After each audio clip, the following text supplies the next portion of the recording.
90 বছরের কিছু বেশি সময়ের আগের কথা। 1933 সালে কবি ও দার্শনিক আল্লামা মুহাম্মদ ইকবাল কর্দোবার বিখ্যাত মসজিদ পরিদর্শন করতে গিয়েছিলেন।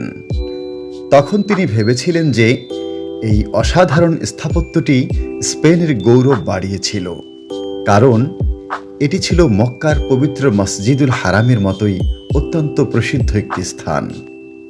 বাস্তবে স্পেন থেকে মুর তথা মুসলমানদের বিতাড়নের জন্য ইউরোপীয় খ্রিস্টানদের শতবর্ষব্যাপী একের পর এক যুদ্ধের পর তারা কর্দোবার গৌরবোজ্জ্বল দিনগুলোর জন্য মুসলমানদের কৃতিত্ব সামান্যই স্বীকার করে। তবে স্পেনে সপ্তদশ থেকে দ্বাদশ শতকব্যাপী ইসলামী অধ্যায়টি এখন আর আন্তঃধর্মীয় বিষয় ছাড়িয়েও সাংস্কৃতিক লড়াইয়ের এক রঙ্গমঞ্চ হয়ে উঠেছে। প্রগতিশীলরা আন্দালুসের সময়কালকে একটি আদর্শ আন্তঃধর্মীয় সহিষ্ণুতা ও সাংস্কৃতিক মিশ্রণ হিসেবে দেখে থাকেন, যেখানে ইসলাম ছিল প্রধান চালিকা শক্তি। এর বিপরীতে রক্ষণশীলরা এই দৃষ্টিভঙ্গিকে নাকচ করে বলেন এটা হলো মিথ্যা অতীতচারিতা। এই বাস্তবতায় গবেষক ব্রায়ানে কার্লোস আলোচ্য সময়কালের নতুন যে বিবরণী তুলে ধরেছেন তা শুধু একাধারে বিস্তারিত ও নতুন তথ্য সমৃদ্ধই নয়, পাশাপাশি উক্ত দুই ঘরানার বিরোধপূর্ণ বয়ানকে সীমিত করারই এক উচ্চাভিলাষ।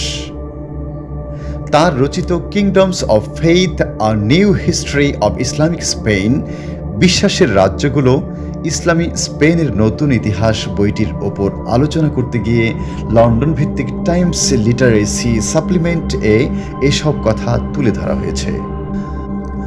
2018 সালে প্রকাশিত প্রায় 500 পৃষ্ঠার বইটিতে কার্লোস হাজার বছরের এক নতুন ইতিহাসের ছবি আঁকতে চেয়েছেন।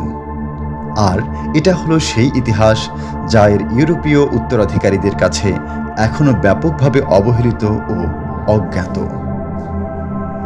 কার্লোস পাঠককে 711 সালে আরবদের ভিসিগতদের আক্রমণ থেকে শুরু করে স্পেনে উমাইয়া খিলাফত, তায়েফ রাজ্য, আল মুরাবিতুন ও আল মুওয়াহহিদুন বংশের শাসনকাল এবং পরবর্তীকালে এদের উত্তরসূরিদের পতনের কাহিনীতে টেনে নিয়ে যান।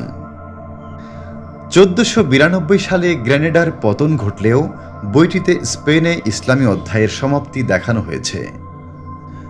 আইবেরিয়ান উপদ্বীপ থেকে 1614 সালের শেষে মারিস্কোদের স্পেনের মুসলমান, যাদের জোর করে খ্রিস্টান করা হয়েছিল, বিতাড়নের মধ্য দিয়ে।